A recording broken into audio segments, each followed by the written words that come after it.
lineman, Jaquay Hubbard. Questions for Jaquay? Greg? So, Jaquay, I sort of started this with the other two guys as well. Anxiety levels, you just wanting to get going, play. What's your nervousness level this week leading up to the game? Yeah, I wouldn't say the word anxiety is the right word. I would say more, anticipation, ready to roll. It's been a long off season, been a long fall camp. A lot of preparation and hard work has gone into this. So really just trying to display everything that we've worked on over the last several months to the public. You were sitting up there when we were talking to Garrett. I'll ask you, you a good sleeper the night before? Yeah, I try to be.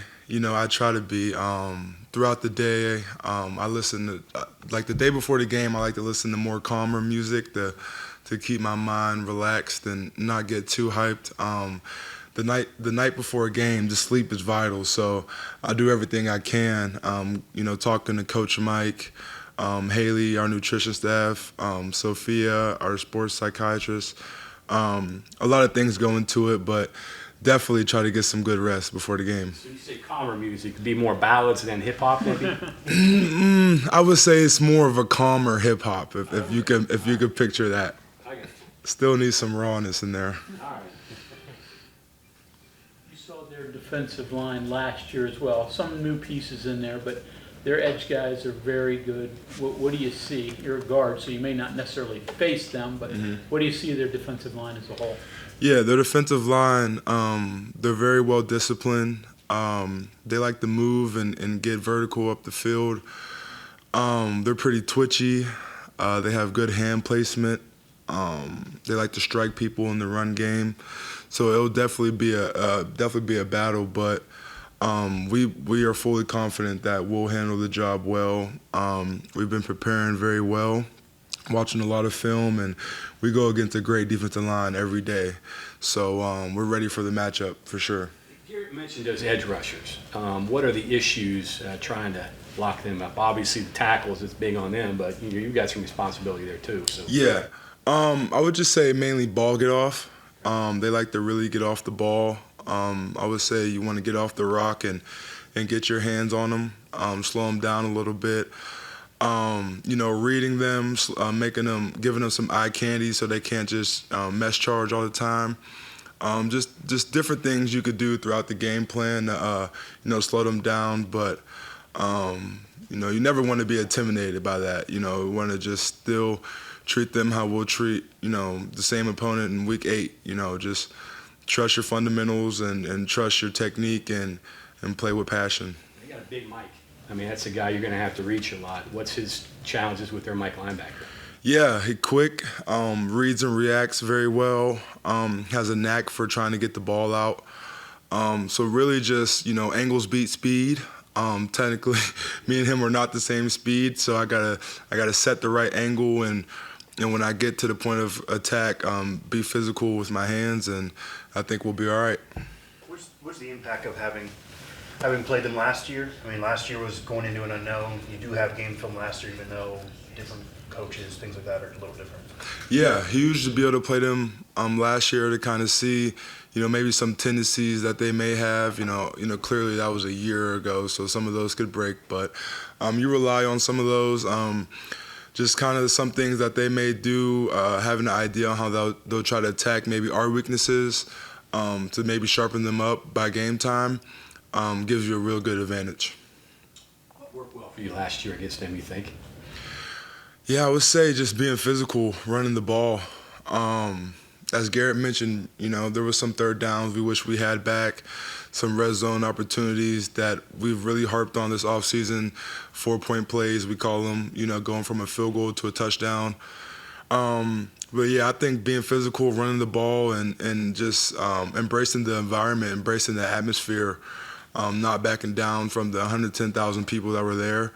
I think that's half the battle when you play up there. Very, very historic scenery they got up there. But, I would just say playing smash mouth football and trying to get some play action, deep shots over top.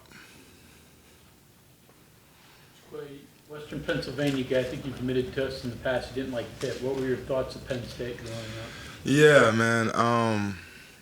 Respectfully, I would say it's about the same. You know, I have a lot of respect for everything they do up there. Great program, great culture. They do a lot of great things up there at Penn State. But I never had the opportunity to play there. And on paper, I was the #1 lineman in the state of Pennsylvania. So I kind of thought that was a little bit different. So looking forward, man. Looking forward to Saturday and see what I could do against them guys. Feel different for you playing in a big atmosphere like it's going to be Saturday? Yeah, I wouldn't say, man. I mean, you know, after that first snap, after that first hit, you get to sweating a little bit. It's just like any regular game. You know, I think the build-up will be great. The man trip, there will be thousands of people there. The blue lot will be rocking. A lot of anticipation behind the game. But I think once the ball snapped and it's time to play, then it's time to play. You know, so I think maybe that gets a little bit goes over people's head a little bit. You know, once the first play gets underway, you're just playing football. Little conflicting message. Eddie V's message to the fans is be as loud as you can, as long as you can. Yours is probably need to calm it down a little bit when we got the ball. Oh no, I agree with Eddie V. I'm happy you said that. When the defense is on the field, man, you guys, every fan should leave with their voice raspy. And after a long day, I wanted to make it the most challenging atmosphere in America on third down for Penn State. You know, Mountaineer faithful, you guys will do that for us. I know you will, and we need that to the fullest. Now, when we're on offense, take a deep breath, settle down a little bit, let us make our calls, make our checks, and then when we score, just you could get just as loud. But yeah, when we're on defense, man, third down, I want to see some timeouts, some false starts. I need you guys to get amped up. At least my perception is most of your offensive line is pretty even-keeled guys, Mm-hmm. not necessarily real demonstrative. You may be a little different. Yeah. Do you have to calm it down during a game, or do you just let it loose? I mean, I'm just a passionate guy. I love the game. I love what the game has done for me. So I'll always play the game that way. But as an offensive lineman, you have to have an even kill mindset. You know, it's a little bit different. You have to have your emotions under control. Whether you have a great block and a pancake, or you give up a pressure, you have to be even kill. So to your point, I'll be fired up like I would any game. But when it's time to hone in on my technique and my fundamentals, I'll be in the right headspace. But I'll definitely be fired up for sure. Big Noon, Fox is going to have their studio people here. What do you know about Big Noon, and what are your thoughts on Big Noon coming to warming time? Yeah, I think that's a great thing. It's great for the program. It's great for the Big 12. I know they have a lot of great people on the set. You know, Urban Meyer, legendary coach. I used to look up to him. You know, it's pretty cool. He'll be calling one of my football games. Brady Quinn, if I'm not mistaken, is on the staff. Yep. So they got a lot of great people there. I think it'll be an amazing atmosphere. And I think it'll be a day to remember in West Virginia history for sure. Okay, anything else for Jaquay?